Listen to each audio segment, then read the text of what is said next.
What is going on, ladies and gentlemen? It's Goldzuko and welcome to an in-depth review of the 0.9.0 update for Minecraft Pocket Edition. In this video, we are going to be going through all the newest blocks, mobs, and randomly added items in the 0.9.0 update, and the first section that we're going to go through are the newest blocks that have been added. So if you guys are wondering exactly how many blocks have been added in the 0.9.0 update, if I counted correctly, there have been a grand total of 38 new types of blocks. So whether you're a map maker, you just like to build really awesome things, you are definitely going to be feeling this update because there's so many new different colors of blocks and varieties. So if you really like to build, you are going to be loving this update. So with that said, we're going to be going to the left side of this giant wall of blocks, and we're going to quickly go through each and every block. So the first block up, we got our stone bricks, which are something we are all familiar with.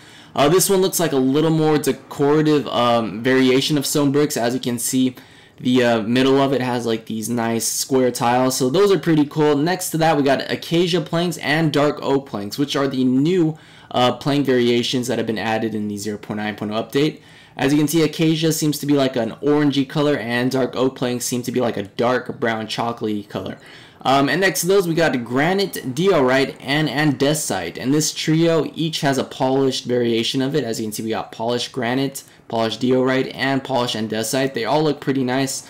Granite seems like a more copper color. Diorite is like a light gray / white color, and andesite's just like a very smooth looking gray color. And next to those, we have podzol and mycelium. Podzol, I believe, can be found in mega taiga biomes, and mycelium, I think, can be found in mushroom biomes. So these are both really nice blocks. I don't know if you guys have noticed, but podzol here kind of looks like has a bunch of little carrots in there. I don't know if I'm the only one who sees it, but I see like a bunch of little carrots in the texture of this block. And mycelium has this nice sort of faded lavender type color to it, so that's pretty cool. And next to that, we have crazy amounts of different colors of clay. The first clay we have is hardened clay, and then the rest of the clays next to it or behind it are different stain colored clays. So we got white stained clay, orange, magenta, light blue, yellow, lime, pink, gray, light gray, cyan, purple, blue, brown, green, red stained, and black. So as you can see, we have pretty much every color of the rainbow when it comes to the stained clay. So if you guys are planning on building very colorful builds, you are going to be loving it. And next to that, we have red sand, which is clearly a variation of the regular sand that we're used to, and to be quite honest, it looks pretty orange to me. I'm not sure why they called it red sand, but anyways, next to that, we have acacia logs and dark oak logs. These are what the planks look like before they're crafted, and as you can see, acacia looks like a nice pearl gray type color, and dark oak looks like a dark chocolatey brown color. And acacia, the cool thing about acacia is the middle is like orange, whereas the outside or the exterior of the block is like gray. So that's pretty cool. I've never seen like that type of color combination before in Minecraft, so that's pretty neat. And next to that, we have emerald ore, and I'm just going to skip over endstone, and we have block of emerald. And normally you would use these to trade with villagers and get some of the cool items that they have, but since that hasn't been implemented in 0.9.0 just yet, we're going to have to wait for that in the near future. But they still look really cool. As you can see, they have this really nice sort of sea mixed with lime green color, so those are pretty nice looking blocks. And we have endstone right here in the middle, which kind of resembles like the texture of a moon. I think it would be really cool if you build like a space themed map out of this endstone. That might be pretty neat. And next to those, we have the last 4 blocks in this update, which are all different variations of mushroom blocks. They are all pretty cool. As you can see, they have their different textures. This one's like brown, has these weird squiggly lines on it. The middle one, which is probably my favorite out of these 4 mushroom blocks, is this really vibrant red color with a lot of cool looking white polka dots. Kind of reminds me of Minnie Mouse from Disneyland. And then we got the regular mushroom block over here, just like sort of like a cream color with a lot of little dots there. And then we got the white mushroom block, which is pretty nice as well. So with that said, we went through all of the new blocks in this update, and we're going to make our way to the next section of the video. And the next section here, we have lily pads, guys, which are pretty cool and awesome, I think, because they make, if you were to throw these on a pond, they make it look a lot more natural, a lot more realistic. As you can see, they float on top of water, and when you place lily pads, they pretty much just they float on water, so you can definitely build like a water base and then surround it with lily pads to sort of parkour your way to your own base, which I think would be a lot of fun. And it doesn't matter how deep the water is, you can place them, even if you're like in the middle of a Minecraft ocean, you could place the lily pads there, and you could just stand in the middle of the ocean if you really wanted to. As you can see, I can walk on these lily pads, you know, they're already floating on water. So these are really cool. Another thing to note is when you place lily pads, they kind of just randomly face any direction. As you can see, these two here are facing me, whereas the opening of the lily pad on the left here is facing the left side. So that's pretty cool. They look a lot more natural if they're all facing different directions, I think. So with that, we're going to skip to the next section here, which is vines. Do it for the vines, guys. Do it for the vine. As you can see, vines here look very natural, very cool. You can definitely put these on a modern house to get that really cool ivy type look. Sorry about that, guys. My voice is sort of fading a little bit. And vines are basically a more natural variation or alternative to ladders. So as you can see, we can climb up the vines, which is pretty cool. And I will definitely be using these for some epic tree houses. And the next section we have here are end portals, which as of right now don't really do much of anything, but they still look pretty cool, and you could probably use these for some cool kitchen counters or anything to that extent. And if you guys are wondering exactly how tall these blocks are, they are a little bit shorter than average building blocks. As you can see, there's a little bit of a height difference. So we're going to get rid of this, and we're going to move on to the next section, which are all these beautiful flowers that have been added in the 0.9.0 update. First flower that we see here are dandelions, which is something we're all familiar with. They also had other variation of dandelions, which were like the cyan colored dandelions, but unfortunately they have been replaced by red poppies, which are pretty nice looking as well. They look pretty cool, I think. Next to those we have blue orchids, which might also be a replacement to the cyan dandelions that were removed. And next to those we have allium or allium. I'm pretty sure it's allium. So these are a nice purple block. They have or purple flower here. They have purple, lavender, and light purple colors. So these are pretty nice. These are probably one of my favorites that have been added. Next to those we got the azure bluettes, red tulip, orange tulip, white tulips, pink tulips, which pretty much you got so many different tulips here. You can mix and match and make a really nice tulip garden. Next to those we got an oxeye daisy, which is also one of my favorites. It looks really nice. They look just like basically plain flowers. And we got a sunflower, which I believe always points to the direction of the sun. I think it's east. I'm not too sure about that, but these are pretty nice as well. Next to those we got lilacs, which I know are my girlfriend's favorite of the flowers in this update. These are pretty cool. They look very, very nice. And next to these, we got double tall grass, which, you know, is basically just taller grass. And we got a large fern, which is the bigger fern. And next to that, we got rose bushes, which also look pretty nice. I would definitely add these around a modern house. These look really, really snazzy. And next to those, we got peonies or peonies. I'm not even sure how to pronounce this one, but I'm just going to call them pennies. We have pennies, guys. These are pretty cool, except in the middle of the flower, it sort of looks like a face is staring at you. I don't know if you guys see it, but it's pretty cool still. And next to these, we have the two new saplings, which are the acacia saplings and the dark oak saplings. And the reason why I put these blocks above them is so that they didn't grow into amazing acacia trees and dark oak trees. As you can see, they look pretty nice, pretty cool looking saplings. We're going to go on to the next section over here. And the next section here is the monster spawner. As you can see, we have this little cage block here which spawns monsters. I sort of put a zombie inside this, and you can find these around in survival, mostly in caves and dark areas.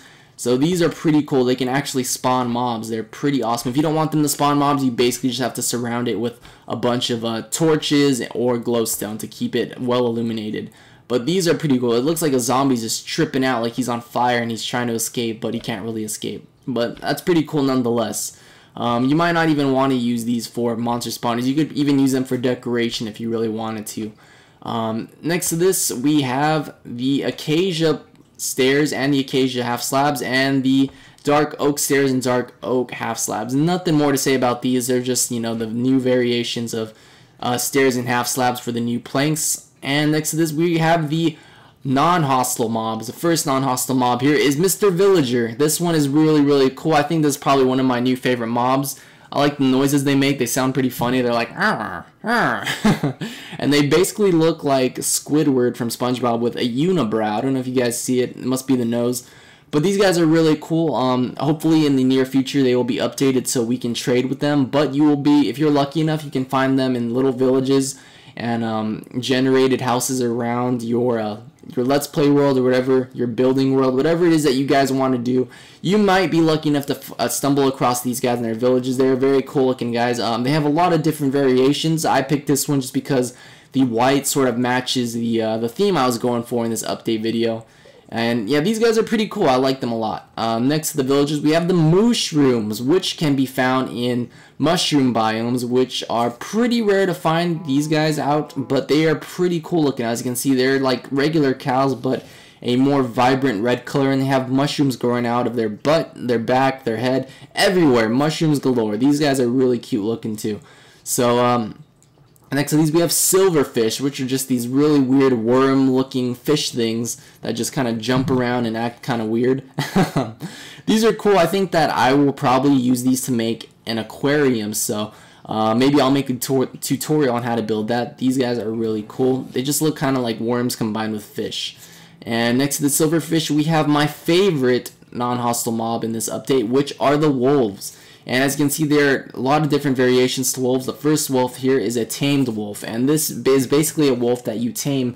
And by doing this, all you have to do is get a bone, which is a drop from a skeleton, as you all know, and use it on the wolf, and it'll be your best buddy. It'll basically become a loyal companion who will help you find or fight all the endless mobs that come after you. So, as you can see, you can tell when a wolf is tamed because it has a red collar sort of around its neck.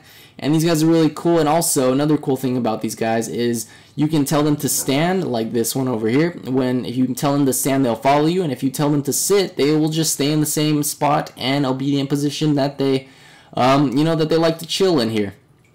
So these guys are very, very cute. And if you've noticed already, I use that new interaction button here. Tell them to stand, to sit. It's really, really cool and very helpful. So you no longer accidentally attack your mobs, like your pigs or whatever mobs that you're keeping that you don't want to kill. And next to this tamed wolf, we have the hostile variation of the wolf. And as you can see, you can tell a wolf is hostile because his fur looks a lot dirtier, and also his eyes are very, very red. They look bloodshot, so pretty much any wolves with red eyes you want to stay away from because these guys will try to eat you. And next to this wolf, we got the wild wolf, which is how they look in their natural environment. They basically look the same as the tamed wolf, except they do not have the red collar. You can probably find these guys all over your Minecraft world if you're lucky, and you can tame as many of them as you want, so they really, really come in handy. Yeah, I'm not sure if you can restore their health with meat like you can in the PC version of Minecraft, but if you can, that would be pretty sweet. So with that said, we're going to go to the hostile mobs now.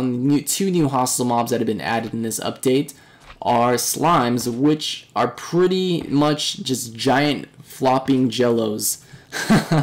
They also resemble like creeper heads. As you can see, these guys are pretty hostile. He's already trying to get to me through the fence here. And the weird thing about slimes are when you attack them, they will turn into more slimes and more slimes and more slimes, which is pretty annoying, I would say, if you are, trying to kill these guys, but they're pretty cool as well. So we're going to leave these jellos over here. We're going to move on to the last and the most dangerous mob of this update, which is none other than the infamous Enderman. And if you guys don't know, the Enderman is based on the Slenderman games. These guys are bad news. You do not want to mess with the Enderman. They're extremely difficult to kill. They can teleport almost anywhere, and they're extremely fast. So if you shoot any bows at these guys, you will never hit them. They're just extremely good at avoiding bows. You will not hit them with an arrow. Pretty much the only way to survive these guys or these guys' attacks is to either stay clear of these guys and try to run away, or you can put your back to a wall and sort of attack them so that way they can't sneak up behind you, because these guys have like a tendency to teleport behind you and attack you and then teleport away. So also the Endermen have the ability to pick up blocks and place them pretty much anywhere that they please. These guys are really, really tall. As you can see, they're about 3 blocks tall, and if you want to avoid getting into a confrontation with these guys, the best thing to do is to not look them in the eyes with your crosshairs. As you can see, I don't have crosshairs as of right now because personally I don't like using crosshairs in Pocket Edition. I think it's better just for PC. But if you're using crosshairs, definitely do not point your crosshairs anywhere near the Enderman's face. Sort of face it like this so you don't really provoke them. But these guys are definitely going to be the new toughest mobs to beat. Before it was creepers with their lethal explosions, but now the Endermen. These guys are just by far the scariest mobs that have been added in the updates. So with that said, we are going to go to the last sections over here. And the last section is basically just an empty hole. I was just going to show you all of the new eggs that have been added in the 0.9.0 update. So as you can see, we have a villager egg here. We also have a wolf egg, let's see, a mushroom egg. We also now have eggs to spawn mobs such as creepers, endermen. So I'm going to show you guys this. We're going to spawn a villager down here. And as you can see, villagers can come in a lot of different color. They can either become the regular sized villager or the baby villager, which is that little brown one right there. I'm going to spawn a wolf with this egg. It's a little cute puppy wolf. We got mushrooms, which you can spawn baby mushrooms. That's pretty cool. We also got creeper eggs here. We have enderman eggs. Let's see. Oh, and as you can see, the enderman he's gone. He's already over there checking out the update himself. He's like, wow, this is pretty cool. Let's see. What other eggs do we have here, guys? We have silverfish eggs, skeleton eggs, slime eggs, spider eggs, zombie eggs. Let's see. We got skeletons here. As you can see, they're burning because it's daylight, but we can spawn skeletons, silverfish, slimes, spiders, zombies, which are also burning because it's daylight. And let's see, with the last one here, we can actually spawn zombie pigmen now, which is pretty cool. Whoa, I didn't think that these slimes could jump that high. That's pretty crazy. But anyways, guys, that's pretty much all there is to this update video. I obviously didn't explore the infinite worlds or all the new variations of biomes because I was thinking I would just go through that in my Let's Play series, which I'm planning on starting on fairly soon. So anyways, guys, with that said, that is the conclusion of this update video. As you can see, there are just a lot of amazing things that were added in the 0.9.0 update, and I think that the developers did an amazing job. They've brought Minecraft Pocket Edition one step closer to becoming just like PC, which is a lot more fun, I would say. So I really have to tip my hat to them. They did an excellent job in this update. And with that said, I would like to say thank you guys for watching. If you enjoyed the video, do me a solid, leave a like, a comment, maybe subscribe to my channel if you haven't already, because I would greatly appreciate it. And if you have a Twitter, be sure to follow me on Twitter at GoldZuko, because I tend to post a lot of interesting things, and also sometimes I even ask you guys what videos you want to see that specific day, like a Let's Play or a tutorial. Whatever the case may be sure to follow me on Twitter if you have a Twitter, because that would be greatly appreciated. Anyways, guys, I hope you enjoyed this video, and if you did, I would really appreciate a like. So anyways, guys, thank you again for watching, and I will see you soon, and I hope you guys all have a great time playing on this new update.